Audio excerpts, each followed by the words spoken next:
If you are using Snapchat, you will be familiar with my AI feature. So in this video, I will show you how you can remove the Snapchat AI bot from your chat feed.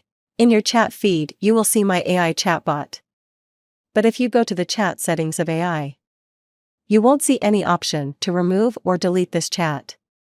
Now the question is rising over there, how to remove this chat box?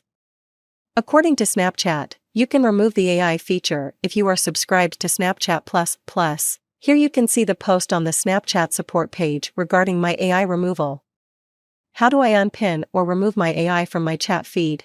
Snapchat Plus subscribers receive early access to new My AI features and have the ability to unpin or remove my AI from their chat feed. It means that if you are a Snapchat Plus subscriber, then you can remove the AI feature from your chat feed, otherwise you can't.